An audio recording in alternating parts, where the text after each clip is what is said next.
एक ऐसी हैबिट है जिसका आज की डेट में 99% स्टूडेंट इसका शिकार है।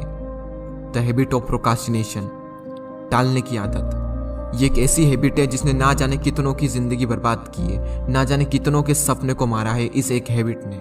हम बोलते तो हैं कि इस काम को मैं बाद में कर लूंगा, मैं बाद में पढ़ लूंगा, लेकिन हम क्यों बोलते हैं? हम किसी भी काम को कल पर क्यों टालते हैं? इसके पीछे क्या रीजन है?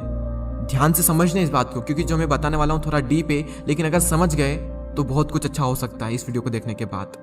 हम सिर्फ उन्हीं कामों को कल पर टालते हैं जो हमारे लिए अर्जेंट नहीं होते हैं और हमारे इंटरेस्ट एरिया में नहीं होते हैं। जब कोई काम हमारे लिए बहुत ज़्यादा अर्जेंट हो जाता है तब हम उसको नहीं टालते, क्योंकि वहाँ पर डू और डाई वाली कंडीशन क्रिएट हो जाती है। वहाँ पर टालने के लिए कोई ऑप्शन होता ही नहीं है। वहाँ पर किसी भी काम को करना है तो करना ही होगा, कोई अदर ऑप्शन नहीं है। फॉर एग्जाम्पल, साल भर एक स्टूडेंट पढ़ाई को टालता रहता है कि पढ़ लूंगा पढ़ लूंगा पढ़ लूंगा, लेकिन जब एग्जाम आती है उस टाइम पर वो नहीं टाल सकता, क्योंकि वहाँ पर डू और डाई वाली कंडीशन है। वो चाहे या ना चाहे उसे पढ़ना ही पड़ेगा, क्योंकि टालने के लिए कोई ऑप्शन बचता ही नहीं है उस टाइम पर। तो एक तो ये हो गया कि जब तक कोई काम हमारे लिए अर्जेंट नहीं हो जाता तब तक हम उस काम को नहीं करते। मैं आपको एक एग्जाम्पल और देता हूँ। अगर मैं आपसे कहूँ कि आज आपको 5 घंटे पढ़ना है तो 99% स्टूडेंट्स को नहीं पढ़ पाएंगे।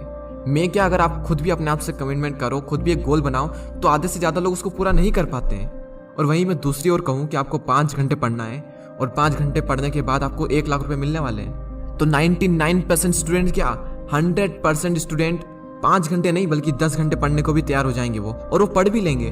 वही स्टूडेंट है, वही दिमाग है, वही टाइम है, सब कुछ वही है।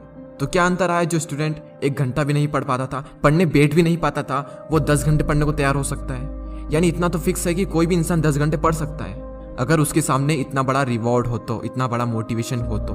लेकिन हम सबको पता है कि 1 लाख रुपए कभी नहीं मिलने वाले हैं, इसलिए यह भी सॉल्यूशन नहीं है। अपने माइंड में एंड गोल रखो कि एंड गोल क्या है, मैं जो कर रहा हूँ ये क्यों कर रहा हूँ, किस लिए कर रहा हूँ, क्या बनने के लिए कर रहा हूँ। सिर्फ एक ही सॉल्यूशन है, एक क्लियर विजन होना।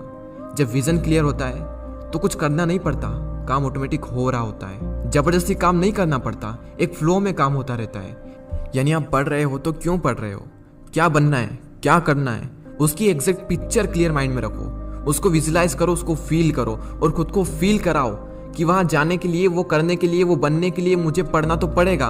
तो जब मुझे पता है कि पढ़ना पड़ेगा तो मैं क्यों नहीं पढ़ रहा हूँ, अपने आप को फील कराओ कि अगर मैं नहीं पढ़ा तो मैं यहीं रह जाऊंगा जहां पर मैं हूँ, और अपने गोल्स को अचीव कैसे करूंगा।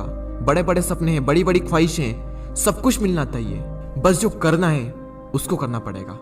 तो जब आपको पता है तो करो ना, उसको टालो मत। उसको टाल क्यों रहे हो? फिक्स कर दिया है 2 घंटे पढ़ना है तो पढ़ना है, तो अपने आप से सवाल करो कि क्या 24 घंटे में से क्या मैं 2 घंटे भी अपने सपनों के लिए नहीं निकाल सकता?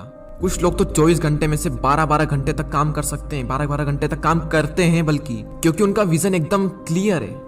उनको सुबह उठने में आलस नहीं आते, काम करने में आलस नहीं आते, बल्कि अंदर से सेटिस्फेक्शन मिलता है, खुशी मिलती है। वो डेली खुद को ये फील कराते हैं, खुद का किया हुआ प्रॉमिस पूरा करते हैं कि आज भी मैंने जो किया वो मुझे अपने गोल की ओर ले जा रहा है, आज भी मैंने अपने सपनों के लिए काम किया।